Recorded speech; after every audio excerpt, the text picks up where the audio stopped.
Welcome to episode number 25 What? What's Brewing, sis? I'm Shelly. I'm Bianca. And I'm Deanna. And here we come together to serve the brew. We are serving it. We are serving it all the way to the last minute. We are serving it up. Yeah. It has been an amazing last two episodes. It has been. We had a special guest, Yolanda Ross. We did. Who is an actress from The Chi and American Gigolo. Yes. So check those shows out. And we had the Tasha C. Joyner Foundation president. Yes, they were here. Yeah. They were here. They were fluttering along, and we had our special butterfly. That was absolutely amazing. The last 2 weeks, I feel like that was our month. Yeah. Yeah. Activities. Yeah. Thanks, ladies. Thanks to the butterflies. Thanks, Yolanda. Yes. Thanks for being a part of our podcast and part of our lives. Yes, she became my friend on Instagram. I know people out here. Yes, I was so excited. Yes, I said she's my first blue checkmark person that actually follows me and stuff. So I'm so excited. First of many. Yes, first of absolutely many. Yes. So we're gonna just keep this thing rolling. We are so excited about this episode today. We want to give you guys the proper introduction for our special guest today. So yes, enjoy.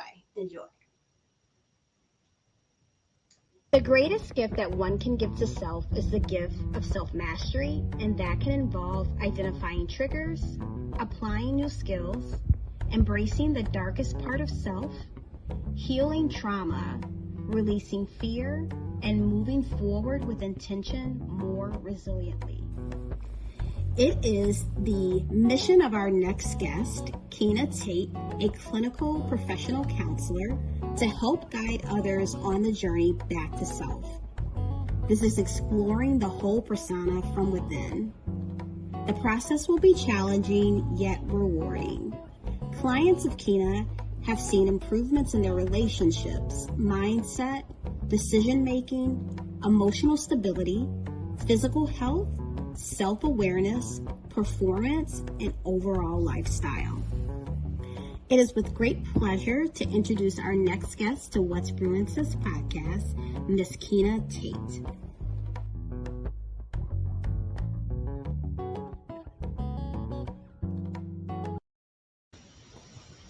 Hi, Keena. Hi, ladies. How are you? I'm good. How are you all? Thank you so much for having me. We are so excited to have you on the show. I just want to let everybody know you hold a very special place in my heart because you used to be my hairstylist. Yes. I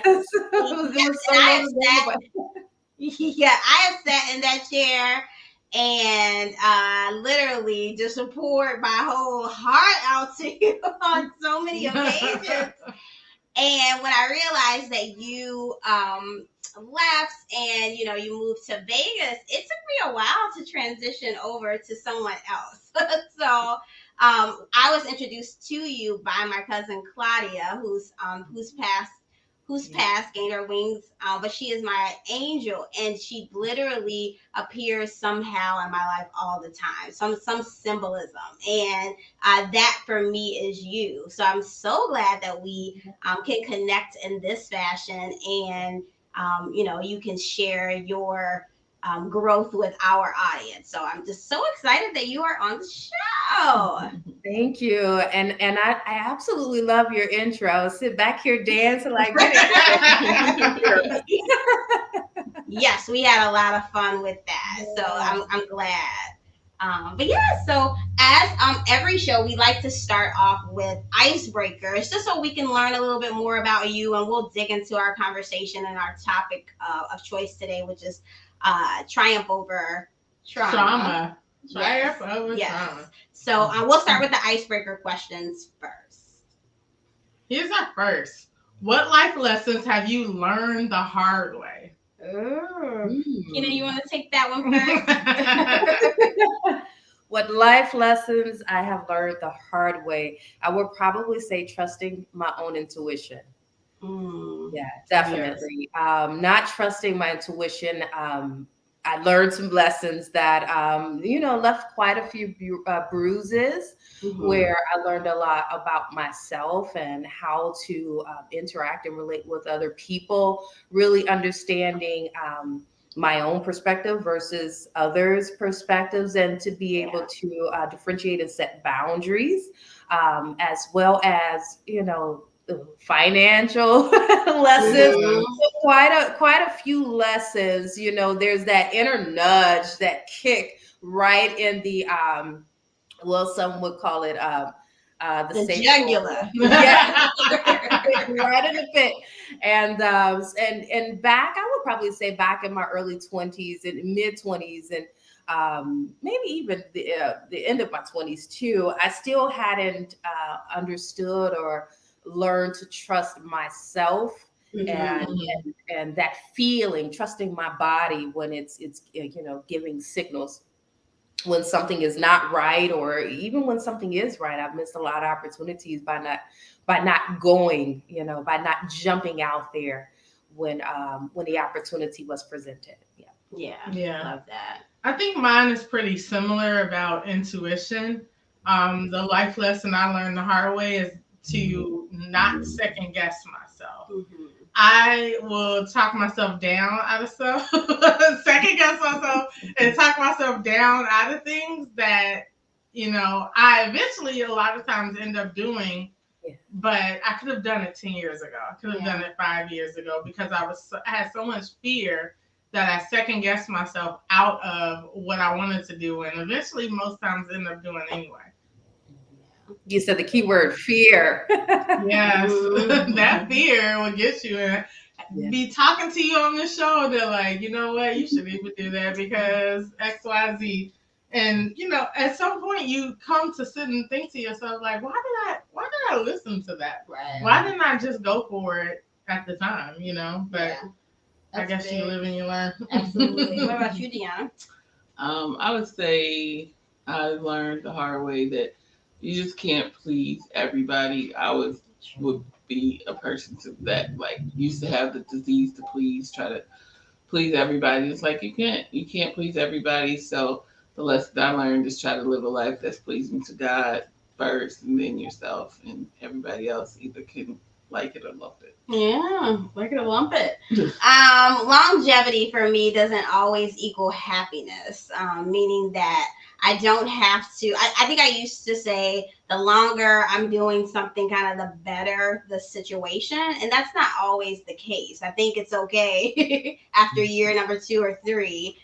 To exit if this is not, your desired life, or if this is not something that you want to do, or if it doesn't make you happy. So for me, just timing, life makes you pay attention to time. And I think I've learned the hard way to not extend for such a long period of time, and leave when it's time to leave. Next question. What gets you excited about life?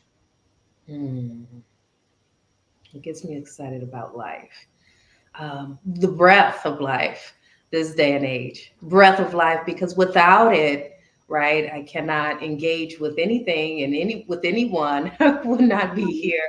And then to be the ability to be able to help other people, in order to be or to receive blessings. And that's one thing I have learned is being able to sow. Once you sow, you reap that harvest. So being able to help other people without any sort of intention behind it, or ill intention, I would say that, and knowing that I'm sowing, once I sow, it's going to come, or I will receive it in a different manner, not necessarily financial. It could be with friendships, it could be, with career, or what have you, or even just internal happiness that you get from seeing someone else smile. I think that's what drives me the most. And Yeah. I like genuine, yeah, genuinely, yeah. Yes. Yeah. I think what gets me excited about life is the possibilities. Recently I've seen someone travel to Spain, and a couple months ago someone was in Greece, and it's a whole world out here that you haven't seen or experienced, and other people that you haven't experienced. We're getting a business started. So many possibilities, and I think that excites me because it's like you never know where life will take you. You could just go with the wind and just live a wonderful, fulfilled life. Absolutely. What about you, D? Yeah, I actually was going to say the same thing. The possibilities. I think the possibilities are endless. Um, I like actually when somebody challenges something that I say I want to do, like when if it sounds outrageous, crazy, or like so far from the norm. I'm like, yeah. Hence, am I? Yeah, I'm not bound to being a part of the norm. So the possibilities. Yeah. If you know me, you know that I'm excited about everything. I am excited about everything. I feel like, life is just something alone to be excited about. We have breath in our bodies. We, get up every day to learn something new or to grow or, help someone. So I just love life. I'm excited about everything with life. But I love to plan. I love to plan for, say, a trip or plan for things that we're doing with our small business. Like that keeps me going. So I have this notebook obsession where I've purchased notebooks so I can just like plan things out. But I love it. It keeps me focused on things to come. That way, if something's happening that's not the greatest at the time, I'm able to kind of put my focus, in the proper place. Yeah. So that's my answer. Your book of possibilities. I am a book of possibilities. Next question. What is your favorite quote? Yes. Henry Ford, whether you think you can, whether you think you can't, either way, you're right. Either way, you're right. I love that one. I have to say that. I love quotes. That was a good one. Ellie loves quotes, but she messes them up. But she did good better today. Yeah, you did good today. yeah. I'm like, they gonna start representing my girls for sure, telling people what I've been doing. Yes, I love quotes. Something I seek them out every day, so I'll take my turn. I seek them out often, so I can always try to see what I can, get from it. I love yours, Keena. That's good. I'm gonna use that one soon. But mine is be not afraid of growing slowly. Be afraid of only standing still. So I am like a go-getter after everything, or at least I try to be. And standing still or things not moving, I just can't. I just want to crawl in a ball. But that for sure is one of my favorite quotes. Normally, when I look for a quote, it's typically a poet. For whatever reason, it's like Langston Hughes, Maya Angelou, like those are the people. Bianca's a closet rapper. I typically go to. So I found one from Maya Angelou, and I'm like, I needed to put this on the wall. It says, "My mission in life is not merely to survive, but to thrive, and to do so with some passion, some compassion, some humor, and some style." And I feel like that really fits me. Like I don't want to just exist. I want to live, and I have a great sense of humor. Yeah. Yourself. What about you, Deanna? I'll keep it very short and simple. It's something that we've been saying for some time. It's part of our affirmations, but either we win or we win, period. Yes. I like that. Like all of them. It coincides with there's no failure in God, and thanks be unto God who always causes us to triumph. So if we always keep the attitude that no matter what happens, we win, then I think it keeps disappointment at bay. Yeah, that is one affirmation that we say together as a group daily, and that's a showstopper. Next one. Do you ask enough questions, or do you settle for what you know?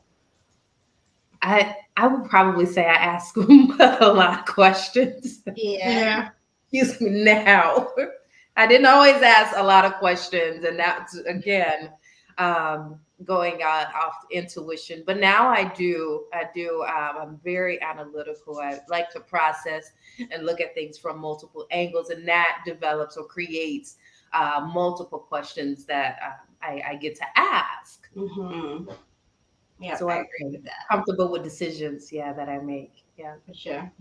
How about you, Beezy? I think I'm naturally inquisitive. But sometimes it depends on the source, like depending on who it comes from or where it's coming from. I sometimes don't ask enough questions. Yeah. Because I want to trust the information I'm getting, but sometimes in my head I'll have the questions I'll be scared to ask. So I feel like I'm just gonna push to ask more questions. Yeah. Yeah. Like that. I've always asked a lot of questions. I continue to ask a lot of questions. Sometimes people have probably been annoyed by the fact that I ask a lot of questions. But I feel like if you can't take questions, then that says something too. So Yeah. I don't shy away from asking questions. I agree. I think with both the ladies, I can take a little bit from. I think sometimes I've been afraid to ask questions, and then it's later bit me in my butt because it's like, well, you didn't ask. And I'm like, well, I didn't know. So I can definitely get better with that, and I think I'm growing to get better with that. So with that being said, I tend to ask more questions now and not necessarily apologize for those questions. Yeah. Because it's a question can literally break a situation. Mhm. Like, because you didn't ask X, Y, and Z, you didn't receive X, Y, and Z. Yeah. So I tend to try to my best to not be fearful and asking questions because questions are okay.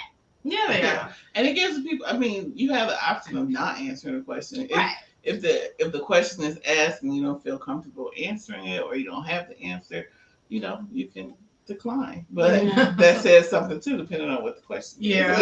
You know, Yeah. so our Sway doesn't always have the answers. Yeah. Wait, you don't have to ask me, Sway? Next question. How old would you be if you didn't know how old you are? What you got, Is Keena? that me? Yeah. I would say about 75. 75. Is that for the wisdom? That is for the wisdom. Growing up, I was always around my grandma and helping her when she took care of her father, my great grandfather. And so just being around older people, I learned a lot. I didn't learn to apply what I learned until older, of course. And those are those mistakes and that you make along the way. But yeah, 75 for sure. Really? I mean, I kind of agree and disagree because you definitely don't look it. It's the first thing that came to. But yes, like sitting in your chair, it literally felt like a warm hug. Like, oh, like, man, I can talk to Keena about anything and she will just get it right away. Mm-hmm. And I see that, in talks with my mom's probably gonna kill me because she's gonna be like, I ain't 75. But you get that feeling like you can really just lean and talk to this person. That nurturer. So, yes, that nurturer for sure. So I agree. But I'll let you guys go. I want to say between 30 and 33. Because I say that because I still remember my 30th birthday and I remember how I felt and I still feel young. Mm-hmm. Although I'm 42, I don't feel like 42 is like old, but I still feel younger. I don't know. I feel like life still has so many possibilities and so many things you can do. And I just feel like I'm still that I just got fresh out of my 20s. I got the wisdom of being a little bit older, but I still feel like I have that youth. So between 30 and 33. I like that. Maybe 30. I'll just pick 32. Okay, 32. We're going to be 32. I feel like 32 is still young. Like, you can still go out and people won't be like, who is that old lady? Yeah. But you got some 32-year-olds out there that's like, wait a minute. Or 35-year-olds for that matter. Yeah. So I feel 32. You can go with that. I like it. What about you, Deanna? Yeah, I was thinking about 30 as well. Um, depending on what day it is though. Like some days 30, some days I don't know, 65. Depends on what it is that I'm doing or Mm-hmm. how I'm feeling. Yeah. So for me, I'm thinking more like 25 because I don't know, I feel a burst of energy. I'm always kind of like the life of the party. Mhm. Ray of sunshine. I know, like a I was like, oh, yeah, I yeah, at you least sure are. sometimes try to be. But that time frame in my life, I just remember like that was when I first had my daughter, and yeah, like I just feel I don't feel old. I just Mhm. So don't. are you saying 42 is old? No, I'm definitely not saying 42 is old because I don't want anybody to come for me, and I'm 42, so I shouldn't come for myself. But I don't know. I just feel a lot of energy. Yeah, and that's definitely fine because 25 is you could definitely be energetic and Yeah. on the move. Carolyn says, "Hi guys." Hi, Hi, Carolyn. Carolyn. Yes. So that was our last icebreaker question. So we want to get into the topic of today, which is uh, tragedy, trauma. I don't Triumph over Yeah, trauma. I'm depending on Bianca today. I need you with. I'm here. I got you. So trauma is described as a deeply distressing or disturbing experience, and triumph is a great victory or achievement. Right? Mhm. Yeah. We're all here. All right. So Keena, I kind of went through your page and just found some really interesting stuff that I want to get your take on, and so you can also help our audience understand more. So first question is, I noticed on your page, can you explain the 12 meridians? 12 meridians. They run alongside in alignment on, there's 6 meridians on each side of the body, and they run along in a 24-hour day period where each one feeds a specific organ in the body at a certain time of day, which means that's why they say it's not good to eat at a certain time, right? Because the meridian is not it's not active, or that certain meridian that helps the digestive or influence the digestive processing is not active at a specific time of day. So it runs again 6 on each side, runs in alignment and feeding every organ, tissue, muscle, cell in the body. Yeah. Wow. Yeah, that's major. I definitely think you kind of what you eat kind of represents, kind of what you will almost give out in the world. It's all related. It's all Yeah. related to your energy. Mhm. If you eat poorly, that blocks energy in your body, that blocks your energy physically. Mhm. So that definitely makes sense. How your energy field works internally and externally. Yeah. Yeah. With that, Keena, do you tend to have like do you have like a morning routine, afternoon routine? Like how do you keep it all centered so nothing kind of breaks? I do. My morning routine is workout. So that's about 5 in the morning. Mhm. After my workout, I typically go into kinetic yoga, Mhm. usually like a 10-minute sequence. When I have more time, I may go into a 30-minute yoga session. But that is really just to become present and clear and center myself and prepare myself for the day. I start about working up at about 7 our time, Pacific Standard Time now. And right about noon, I try to be active. It's getting a little cold outside now, but just doing some sort of physical movements, and they have quite a plethora of videos on YouTube. So even if it's a Kia Jiang where they're doing the dance, and you're like lifting your pelvic bone up and down, but that helps to strengthen the diaphragm, but it also helps to strengthen the abdominal lining too, just as well. I do have in the evening, I do have some days that I go to specific classes. There's one called Touche. I really like that class. And it's all about calisthenics, being able to use your own body weight to strengthen your muscles. So I do that, and like my evening routine, I try to start turning down the lights at a specific time. I talked about on a few days ago the melatonin to really enhance sleep state, excuse me, so that I can get a good night's rest. So that's typically my day, and throughout I do a lot of reading just as well, and YouTube. I love YouTube, so I'm always watching some videos. Me too, Keena. I was just literally just telling someone yesterday that TV, they can keep it. People are like, well, you gotta watch this on Netflix, or did you watch this new episode of blah blah blah? I'm like, no, TV is just not my thing. I would rather watch YouTube. Because this is regular people. It's regular people doing regular things. And then Bianca's laughing because I like ASMR. But it's just something soothing about that. I like ASMR too. Certain ASMR. So that's But I like the idea of you like turning down the lights at a certain time. It's kind of setting that calming vibe, so you're not as stimulated. Yeah. So sometimes you're overstimulated. You can't lay down if all these things are happening. For me, it's noise. Like if I am watching TV, like I need to start turning it down. It's too loud for me. I need, it to be a little quieter. Yeah. So yeah, but turning down the lights makes sense. It definitely does.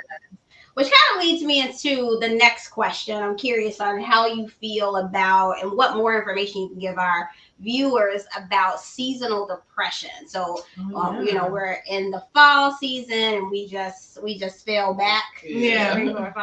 We just fell back on time. So it's getting darker earlier. And, it kind of sets you in this mood to like go to sleep. Like Deanna, we were on the phone yesterday and Deanna's son was like, I'm ready to go to bed. It's nighttime. It's time to go, but it's like 5. So how does seasonal depression work? What does it look like? And how can people work through it? Sure. So seasonal depression, it starts about mid-fall and it typically lasts early spring. You mentioned it gets dark outside a little bit early now. And as it gets darker, melatonin, when it's light, when we get a lot of sunlight, we have increased melatonin, which is a hormone that's secreted from the brain. It helps keep us active throughout the day. When we experience when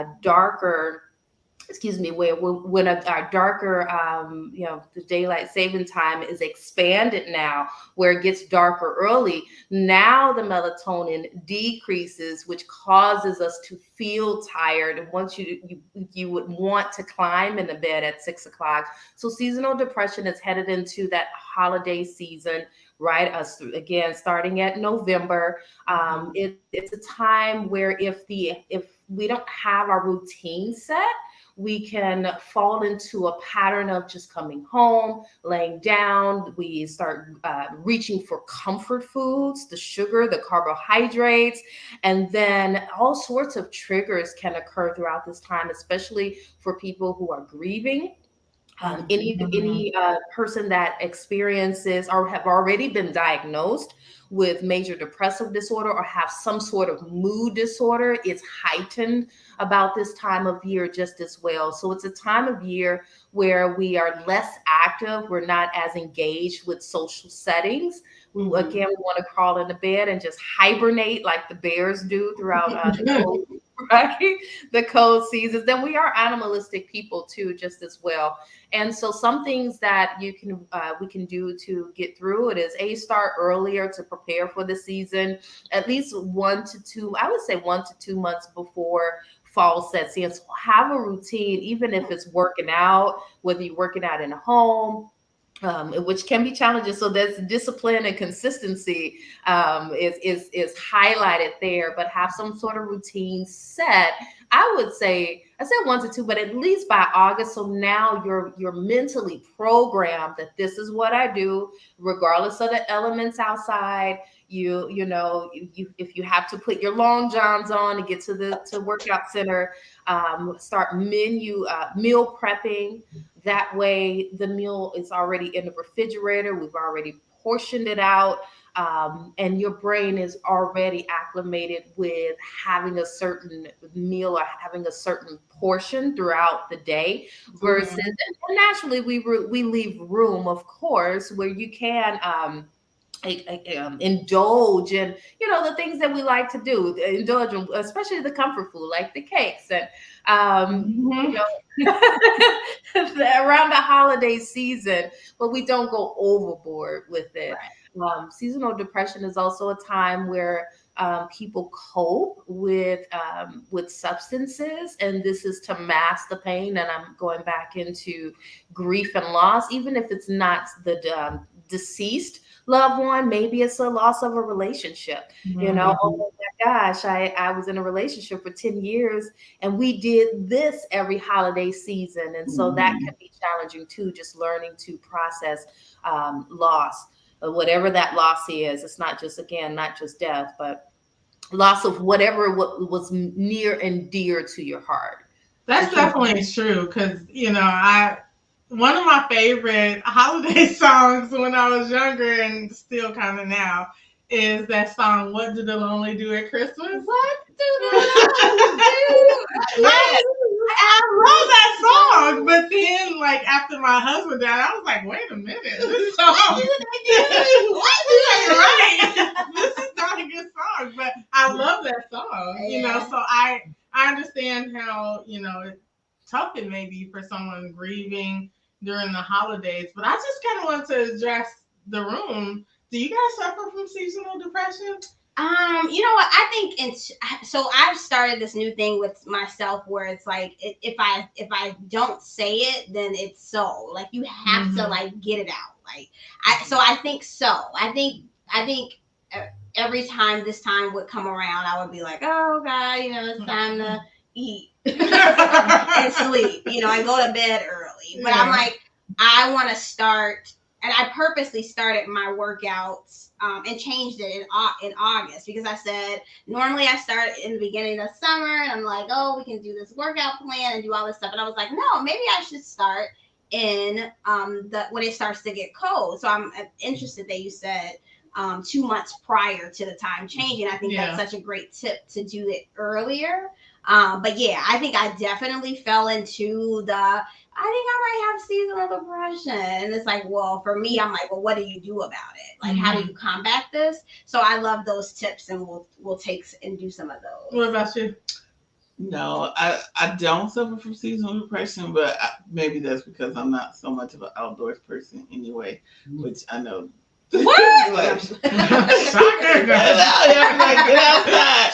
But I can say that before recent years, I wasn't very maybe empathetic to people who do suffer from seasonal depression. I remember one time I had like this seat by the window at work, and this guy asked me, basically he was asking me, could I change desks with him because he has seasonal depression and he wanted to be close to the window to get whatever bit of sunlight we got coming in. And I was like, no. So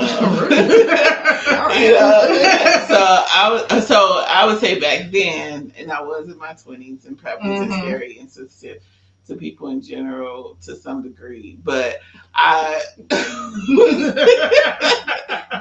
is a great tip, by the way. That's another tip. I felt like you just wanted my seat because it was prime real estate. Probably in my 20s, I would have thought that sounded crazy. But I am a sunshine kid. Like, I love the sunshine. I go in the summer when spring hits.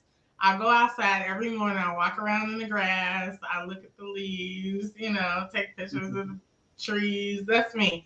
I'm outside. And then in the summertime, when it's lighter later, I'll go out and do like stuff on my computer or homework or whatever. And I'll just sit in the backyard outside. I could probably spend all day outside if it wasn't for like 90-degree weather and bees. But other than that, like I would spend most of my time out. So I noticed once it started changing the fall, Mm-hmm. I don't go outside as much. And I didn't, it wasn't something I decided on. It's just like, I'm just like, okay, I'm in here now. And then it's dark, starting to get dark at 4:30. So now I'm just in the house. Don't go outside after work anymore. Mm-hmm. But today I was like, you know what? I'm going outside. Yeah. So I went out after work, even though it was starting to get dark, and I still did my routine where I just walked around the backyard in the grass and just breathe in fresh air, and I enjoyed it. I was like, I have to go back outside. Yeah. I think I'm gonna try to keep doing it even in the winter. Yeah, like don't like let the time change, but don't let it change you. Because while in August at 5 o'clock it was still light outside, so still treat it that way, even though it's dark outside. Um, There be animals out there. I get scared. Try to help people out here. So Keena, you mentioned I want to ask you this first. Triggers. So kind of want you to talk about triggers. Best ways to avoid them, and I just would love to hear your thoughts about triggers and yeah. Sure. Triggers something that affects you. An event affects an individual emotionally, Mm-hmm. whatever that emotion is. And so, a lot of times where there's trauma, trauma is trapped and stored in the autonomic nervous system through one of the five senses that is activated or engaged in that moment of the traumatic experience. Mm-hmm. So two people can experience an event, lived in the same household. Uh, However, one may have trauma, the other may not be affected. So now, and this is stored in subconscious mindset. So now, every single time something reminds the individual, whether they know it or not, of that specific event that ignites or exacerbate sadness, depression, feelings of manipulation, feelings of control. So anytime that individual is now placed into a new experience that reminds them of the past, and they may not, you know, relate the present moment to the past. They may not know it. It's subconscious. But anytime, whatever you see, smell, taste, touch, or hear that reminds you of something, an experience that was hurtful, that really influenced or stimulated those big emotions, it's going to trigger the same emotion. Right. Doesn't matter where we are in life, what it could be 10 years later, but something that we see again with the five senses, something that we see, smell, taste, touch, or hear will remind us of an individual, the time of love that we had, a time of sadness, a time of in the Bible, right? There's to every time there's a season, right, under the sun. And so throughout the 365 days in a year, many people do experience triggers, but it's being able to identify what causes sadness. Oh, okay, wow. You know what? I broke up with my boyfriend 5 years ago in October. So now October 1st come, I'm in the house. I've withdrawn from my social connections just to be, whatever you're doing in the house, feeling bored, feeling lonely, feeling sad. Those are all symptoms of depression. So now every October, I'm sad. I may not know why until you sit and process. Wow, okay, yeah, I guess I did break up with my boyfriend five months ago, and it caused me to feel lonely throughout the holiday season. So Yeah. that's typically what the triggers are. Yeah, and I know this is definitely a time when people are sad. It seems like people tend to pass near or close to the holidays, and it's kind of like that constant reminder. And even if it's not close to the holidays, it's kind of like that person's not with you for the holidays. The holidays, so it becomes tough for people. I think I agree with that so much, but I think your words can kind of change how you feel. So I think if you're saying just to continue on with what you were saying, because I totally agree with that. But it's like if you say I'm gonna be sad for X, Y, and Z, then you're gonna be sad for those reasons. So it's like maybe just change your way of saying it and say I'm gonna be happy this particular time, and see how that works for you. That's what I tend to do. Yeah, I definitely believe that it's a choice. And although a lot of people choose to use, I don't know, it may be a controversial thing to say, but when somebody experienced like a loss of a loved one, so a lot of people say, oh, well, I'm sad during this month or this week or on this day. But it's like the older we get, we're going to lose people in our lives one way or another. Right. Pretty much you'll end up having the whole year booked because it'll be like my grandma died in January, my friend died in October, my so and so. So it's like you could definitely choose to be celebratory, even if you have a sad moment, but just don't X out the whole month or the whole day or the whole year. Like there's so much work for parents to be sad. Yeah, like, it's a lot of work to sit and be like, all right, here comes April. I know I'm gonna be sad in April, so I'm getting ready. It's like it's so much energy lost. Like I get it, grieving. Sometimes the day will roll up on me, and I'm like, man, why am I feeling weird? But I'll still go about my regular routine. I'll be like, oh, but I'll try to do something else. Okay, I'm about to do something else because I don't want to sit in this. Right. And even if you have a moment, like my father's birthday and death day, which are 1 year apart, are coming up. I'm sure my family members will send me messages and things like that. I might have a moment of sadness, but I'm not going to prepare myself to be sad and balled up in a corner for the whole 2 days and all that. No, give me a blanket prepared. Absolutely not. You definitely have to identify the behavior first. Mm-hmm. Go ahead. I'm sorry, I didn't mean to interrupt. I want to go back to the triggers because asking for a friend. Some people get triggered with anger versus sadness, and where it's like automatic like annoyance. How do you like handle that? Like if certain things trigger you, like how do you not be triggered? How do you take a moment to be like, okay, no, I'm not going to be triggered? That's emotional intelligence, emotional balance. And in order to gain balance or ground ourselves when we are triggered and experience those anger is one of those big emotions. In order to gain control over it, we first have to understand what our primary emotions are. And then also understand those secondary emotions that we experience in our external world. We're all born with at least the 5 emotions, and the sadness, despair, love, joy, right? We're born with those. However, when we start to feel manipulated, feel controlled, feel misused and abused, naturally, it's something that occurred or in an environment that we may have been around in our earlier upbringing, even if it's a parent that has that struggle with anger issues, or siblings, someone that modeled that sort of behavior, not always so. But it typically points to, okay, we need to increase emotional intelligence, understanding where that emotion derived from. So anger, yes, there's anger, but what is the primary emotion behind anger? Is it sadness? I'm angry because now I feel neglected, I feel unseen, I feel unheard. So that is causing me to feel sad. But instead of showing up with or using our assertiveness skills to say, you know what, what you did actually caused me to become irritable, and I got frustrated by what you said to me. Instead of being assertive, we now start to think about, and it's the cognition, our wheels turn, and we're constantly living in our mindset, and as long as we live in our mind and we let that thing fester, now the emotion becomes big, and the other person have no idea that you're what the heck's going on. I might have been the friend that she was asking for. I'm not sure.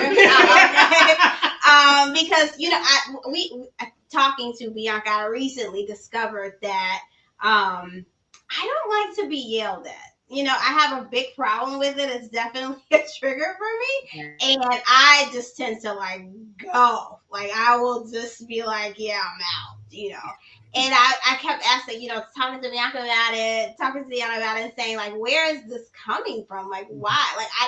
I wasn't yelled at as a child. My father wasn't a yeller. He's always been more of a talker. So I'm like, I don't know. And then one day Bianca was like, well, maybe that's it. Maybe because he didn't yell and you didn't come, that wasn't your experience. That wasn't the norm for you. Um, that then triggers you. And I'm like, I think that you are absolutely right. I'm like, this is not something that I'm used to. So what I'm trying to do is instead of run, like you said, use your voice. Say, kind of speak it and say this is what it is, and you don't have to run from it. You can kind of work it through. Like, don't be yelling at me. You can even say, "My daddy don't yell at me, and you ain't about to yell at me." Yeah, I could literally say the exact same thing. Like, that's this is not my experience, so that's for sure. And cope with it that way as opposed to just running. So great advice. There's so many different posts, and I'm sure you probably have seen it, that people only understand to their level of their perspective. You only understand to their level. So if someone is triggering you to become angry, that goes into cast not your pearls before swine, right? If wait a minute, someone is projecting their emotions onto me. This is not how I feel. That's where we go ahead and start setting boundaries. You know what? I can tell that you're frustrated.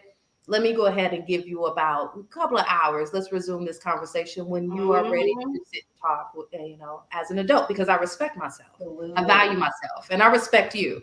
Yep, for sure. I'm taking that down. Which kind of leads me to the next question: boundaries. Like boundaries are important. They're very, very important. And I find kind of like even with us going into business together.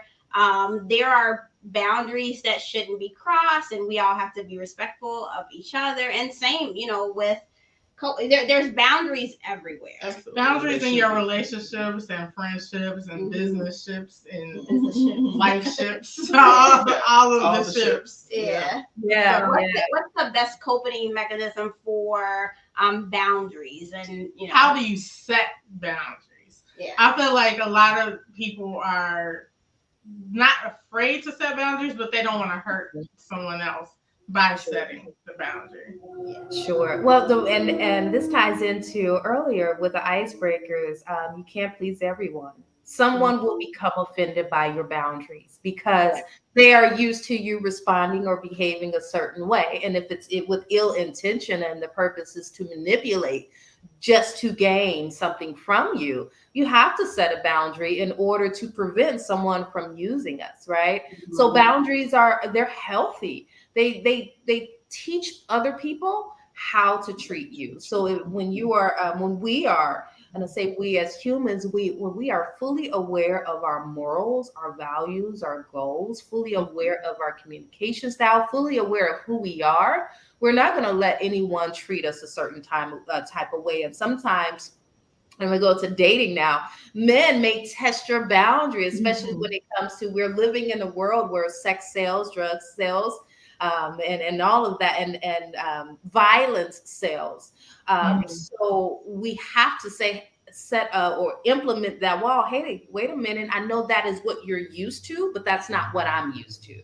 Right. And that is what I will accept because I know my worth. Now, I get it that you're used to behaving that sort of way, but if you want to be in my presence and I operate in peace and love and kindness, then this is how I expect, or not necessarily expect, because expectations can definitely cause disappointment long term. But this is what I require. Yeah, definitely. I was gonna say demand, but yeah. That was the professional way of saying not this one. Not me. I love that, Keena. I'm not the one or the two. I am not the one or the two. Right. Oh, I haven't heard that one in a long time. Okay, so Keena, we've talked about a lot, and you have been very helpful. For me, and I'm sure our audience, and for the ladies. But I want to end on a question in regards to our youth. I have a teenage daughter. Bianca has a young adult son. Deanna has a young adult son and younger kids, and they're coming up in an age where we are all out social media and posting and likes and loves and hearts and all of that good stuff. How is the best way to navigate through social media, or what is the best way to navigate through social media for our youth? How As do we far empower them? Especially with their like mental health, because I'll just use young girls for an example. They're exposed to so many, like, this is how you're supposed to look. This is how much money you're supposed to have. These are the guys you're supposed to date. This is, how your life is supposed to be. So a lot of times they have this false measurement of this is how everything is supposed to be. And when life doesn't live up to that, they're disappointed, not realizing that that isn't even real reality for a lot of those people who are presenting that. So how do you help guide them through this technology age and their mental health? I encourage parents, and I do work with youth full time. I would encourage parents to sit down and have multiple conversations, really be able to explain what occurred back in the day, right? Because children growing up, they were outside. You couldn't catch a kid inside. They're always unless the light, the street light came on. That's how you know it's time to come inside. So a lot of the social cues or social development is impaired right now.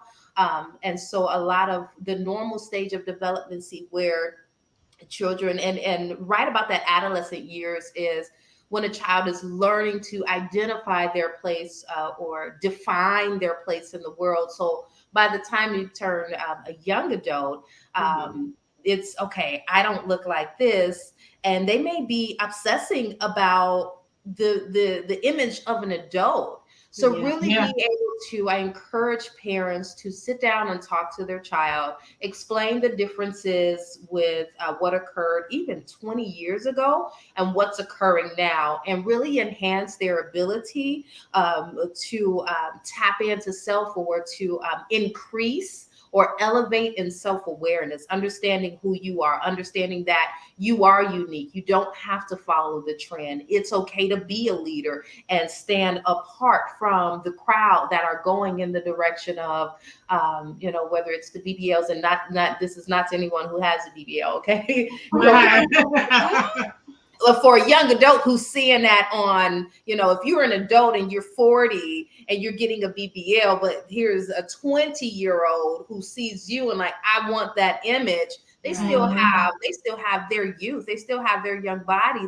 They can still exercise and make changes in their lifestyle in order to accomplish that. So again, back to just encouraging parents to be able to, because in order for a child to know, or a young adult to know who they are, it really takes talking with parents encouraging, parents supporting their beliefs and finding out what they believe.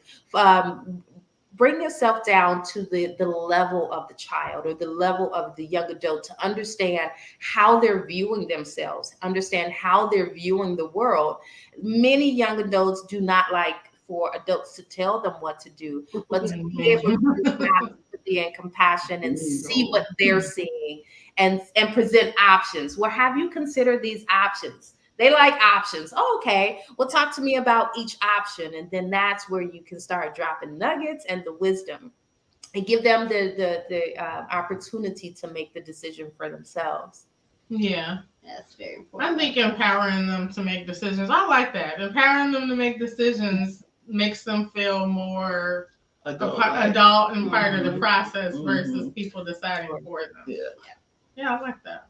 They're very right, and they don't like to be told what to do or given instruction because they feel like they're grown and they think that they've figured everything out. They have all the answers. We're old and lame. And I just don't understand because I have so much knowledge. I didn't invent every block that she's trying to turn. I got it. I can tell you. I promise you. You old and lame. I know. For all of you have heard, baby, keep on living. Yeah. A long way to go. That's what they used to say to us back in the day. You ain't live yet. Maybe keep on living. So All right. We definitely appreciate your time. Yes, we so appreciate your time, and let our audience know how they could hear more from you, where they can find you, and what things you have coming up. Okay, reach out to me if you like more information, info at bookkenatate.com. Or you can complete the contact form on my website, www.bookkenatate.com. I do offer coaching packages. I know a lot of the stigma of surrounded around therapy is still in existence. So I do have coaching packages available. Not many slots for individual groups, definitely. Coming up, I am working on a project. I can't really say what that is. So I keep peeled. It is You'll have to coming come back and tell us more. Yes. So I can't wait for that to drop for sure. I think you would be absolutely amazing for like a group session, because sometimes we need it. Girlfriends and Yes. absolutely. Or your guy friends. Yes, absolutely. We have to have you back very soon. We definitely want to keep updated with you and things that you have going on. And I think you have such profound thoughts and things that you can do to combat issues and the way to truly triumph over tragedy. Yep. Trauma. Trauma. Yeah, trauma. I'm like, yeah. Tragedy, trauma. It's not good. You guys all know. Yeah, I understand. Yeah, I love what you all doing. Keep up the good work. I would definitely Thank continue you. to share as you continue to launch your projects. I wish you much success. Thank you. I know a lot of people feel like we like ask people to do the things that they do. We don't. And when you posted that video, and like I said, you just have such a drawing personality. I was like, I didn't even ask her to do that, but I'm so glad that she did. And we hope that you are enjoying your coffee, and you are just such a blessing. So thank you for being on our show, and we cannot wait to have you back. And thank you, Claudia, for sure. Yes. Oh my gosh, she is so here. Yeah. But Claudia was with me before I launched, branched out on my own when I was at Evergreen Plaza. So yes. Yes, I will never forget that moment. She was like, just come with me to get your hair done. And it just changed my life for the best. So I am so grateful for you. Thank you, Keena. Absolutely. You are most welcome. Thank you. See you soon. Bye. Bye. Good night. That was amazing. It was. I'm going to take away the preparing for the seasonal depression and still continue in some sort of routine. Yes. And get back into a routine because that show was doing good for a few weeks going to the gym, and I just was like, And now that it's dark, it really makes me feel like it's dark outside, but I'm going to take it back. And like get back into a routine and Love that. What was your takeaway? Oh, there were many, but she said basically the same thing that one of my cousins recently said, that like presenting options to young people. Yeah, that's how she began to navigate with her daughter as she transitioned to adulthood, instead of telling her what she wanted her to do or how she thinks she should do it. She would even tell her to list the pros and cons between two choices and come to arrive at a decision that way. And I was like, yeah, I like that. And so two people basically say the same thing. It just further confirms like, yeah, that's probably a good thing to do. So. Absolutely. Yes, I take that for sure. My teenage daughter, she is fire. She has a mind of her own, and she tends to not even fall into like the social media trends, because she says that Facebook is for old people. She's tired of TikTok, and Instagram is hanging on by a thin thread. So I kind of like that she's making that decision while it seems like kids are really into social media, but she doesn't let it affect her so much. But I think those options are just so important. And then of course the boundaries. I think it's easier said than done sometimes. For me, I think because I kind of have my own business. I kind of set my hours. I think I need to just bring it on in. You know what I'm saying? Set the boundaries. Let people know what I expect, what should be expected, and carry it out. Then I think that makes for such better relationships too. Yeah. So, yeah. I like the boundaries. I like the boundaries. Guys, we got something to tell you guys. Ooh, yes, we do. We are doing a new book club reading. Yes. And we are excited to bring it to you guys. So check this out. What's up, Brew Crew? My name is Jeanine Rogers, and I am excited to be a guest on What's Brewing Sis podcast on December 1st as we discuss my book, Don't Smell Like Smoke. We will be discussing the journey of grace, faith, hope, and joy as they walk through the fires of life, but they come through those fires and they don't smell like smoke. There's a little bit of everything in this book. There's some laughter, there's some joy, there's some drama, some juicy details. You may even shed a tear. There's poetry and even a self-reflection journal at the end for you to go through your own personal journey. I invite you to get your book now so you can read it and be ready for the conversation. Go to don'tsmelllikesmoke.com, put in the code Cocoa Latte for 20% off, and join us on December 1st as we talk about Don't Smell Like Smoke on What's Brewing Sis podcast, available on YouTube and other streaming platforms. I hope to see you there. It won't be the same without you.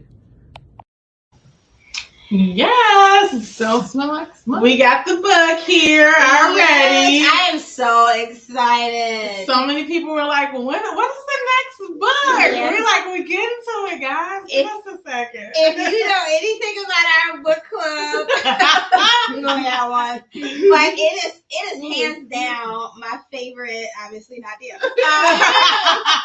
Hands down one of my favorite episodes. Yes. Because we invite everybody, one, to get the book, read it, use the promo code.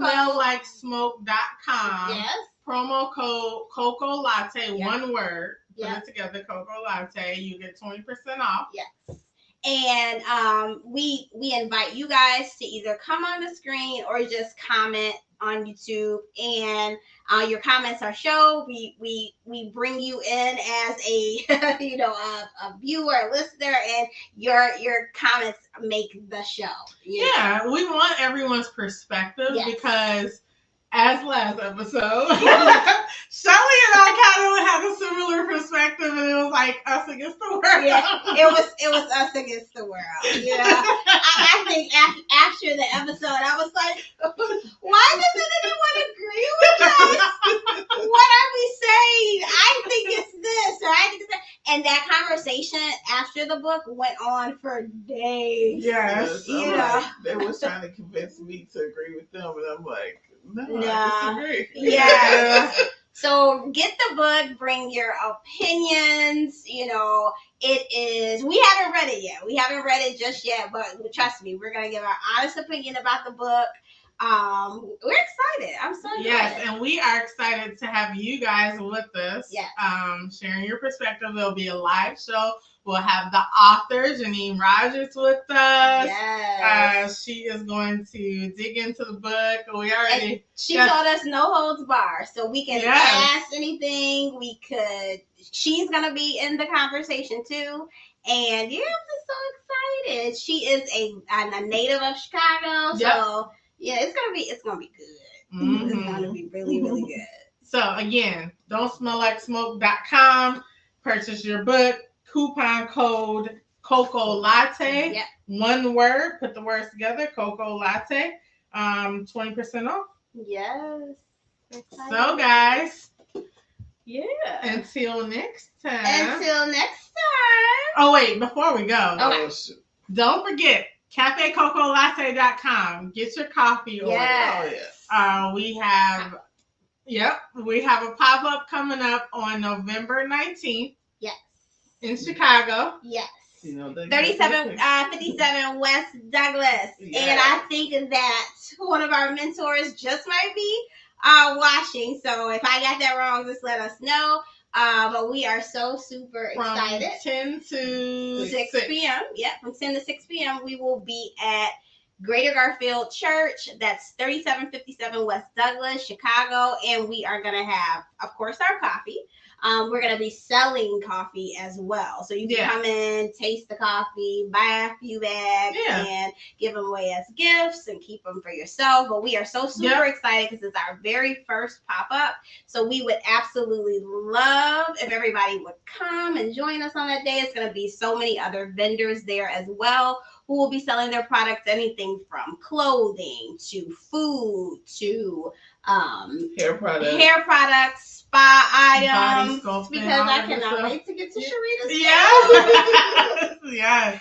There's a lot of good vendors there. I was like taking a peek at the flyers you were creating, like, I'm looking for things selling. And I was like, I gotta make sure to bring cash. Yes, there are gonna be some great vendors there, along with Cafe Coco Latte. Yes, so you'll be getting like the cafe experience. We're not open yet, but you can join us there, and it'll be like the same thing. You'll get your sweets and your treats and your coffee bags to take home. You could get your actual coffee there to sip while you walk around and shop. Yeah. And we have some surprises too, because we got some stuff that nobody knows about just yet. Some products that we'll be releasing, and it's a secret and it's a surprise. So if you want to get on it and if you want to be the first to know, definitely join us November 19th from 10 a.m. to 6 p.m. And that's 3757 West Douglas.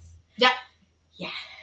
All right, guys. Now, until next time, keep it brewing.